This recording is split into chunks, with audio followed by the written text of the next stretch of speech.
ससुराल। श्रेया को डांस करना बेहद ही पसंद था। डांस जैसे श्रेया की जान थी। वो इसी फील्ड में अपना करियर बनाना चाहती थी। एक दिन श्रेया कॉलेज से घर आती है और सीधे अपने मम्मी के पास जाती है। मम्मी, आज हमारी कॉलेज में शहर के सबसे अच्छे डांस एकेडमी वाले आए थे। उन्होंने एक डांस कंपटीशन रखा है। जो इस कंपटीशन में फर्स्ट आएगा उसे वो एकेडमी फ्री में डांस ट्रेनिंग देंगे। अगर उस डांस कंपटीशन में मैं जीत गई तो मेरा डांस कोरियोग्राफर बनने का सपना पूरा हो जाएगा। श्रेया, तुम पागल हो गई हो क्या? तुम जानती हो ये सब हमारे घर में नहीं चलता। पापा और दादाजी कभी तुम्हें इस बात की इजाजत नहीं देंगे। मम्मी प्लीज मुझे एक मौका तो देकर देखिए। अगर मैं सिलेक्ट नहीं हुई तो मैं आगे से इस बारे में कभी कोई बात नहीं करूंगी। Please mummy please. श्रेया, तुम एक अच्छे घर की लड़की हो, तुम्हें ये सब शोभा नहीं देता। अगर फिर भी तुम्हारी जिद है तो जाओ अपने दादाजी से बात कर लो। वैसे तो श्रेया अपने दादाजी से बहुत डरती थी, लेकिन वो ये मौका नहीं खोना चाहती थी, इसलिए हिम्मत करके अपने दादाजी से पूछ ही लेती है। दादाजी, मैं एक डांस कंपटीशन में पार्टिसिपेट करना चाहती हूँ। श्रेया, ये तुम क्या बोल रही हो? हमारे घर के संस्कार नहीं है कि हमारे घर की बहू बेटियां दूसरों के सामने नाचे। दादाजी प्लीज, ये मौका मुझे दोबारा नहीं मिलेगा। मैंने कह दिया ना, ना मतलब ना। हम तुम्हें कॉलेज में पढ़ा रहे हैं, यही तुम्हारे लिए बहुत बड़ी बात है। घर में अपनी माँ से घर के कामकाज सीखो ताकि कल ससुराल जाकर हमारा नाम रोशन कर सको। और आज के बाद अपनी जिंदगी में दोबारा डांस का नाम मत लेना। श्रेया बेहद दुखी हो जाती है और अपने कमरे में जाकर बहुत रोने लगती है।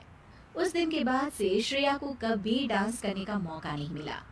श्रेया की डांस करने की इच्छा दिल के कोने में कहीं दबकर ही रह जाती है।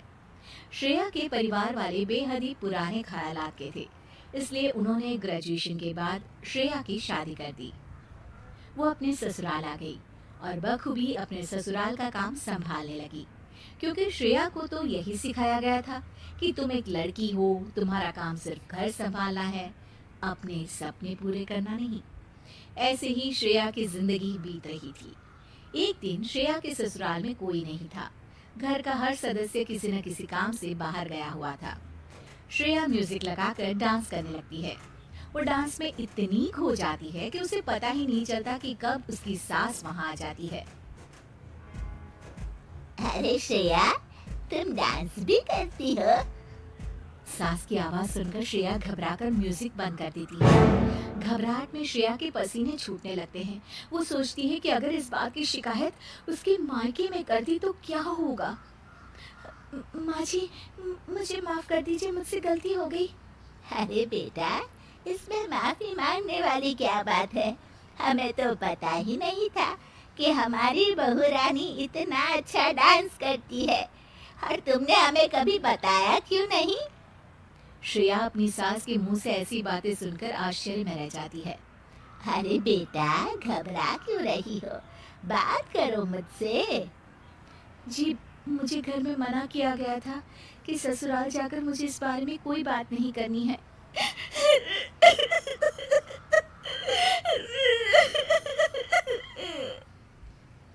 श्रेया की सास श्रेया को प्यार से पकड़कर अपने पास बिठाती है और उसे चुप कराती है। फिर श्रेया अपनी सास को बताती है कि किस तरह से उसके मायके वालों ने उसके इस सपने को कुचल कर रख दिया।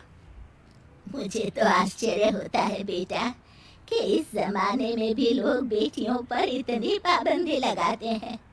अब तू हमारे घर आ गई है, हमारे घर की बेटी है। हमारी बहू का सपना पूरा करना हमारी जिम्मेदारी है। मैं आज ही सुनील से बात करती हूँ कि वो तेरे लिए एक डांस क्लास खोल दे, ताकि तू अपना सपना भी पूरा कर पाए और तेरे ही जैसी और बहुत सी लड़कियों का भी। अपनी सास के मुंह से ये बात सुनकर श्रेया की खुशी का ठिकाना नहीं रहता। माँ जी, मैं आपका किस तरह से धन्यवाद करूं? मैं हमेशा आपकी आभारी रहूंगी कि आपने मेरे उस सपने को पूरा किया है, जिस सपने के पूरा होने की मैंने तो उम्मीद ही छोड़ दी थी। श्रेया के ससुराल वाले आधुनिक विचार वाले थे, इसलिए वो उसके लिए डांस क्लास खोलते हैं।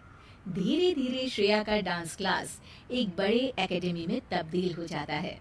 इस तरह डांस क्लास के जरिए श्रेया की जिंदगी का सबसे बड़ा सपना पूरा हो जाता है।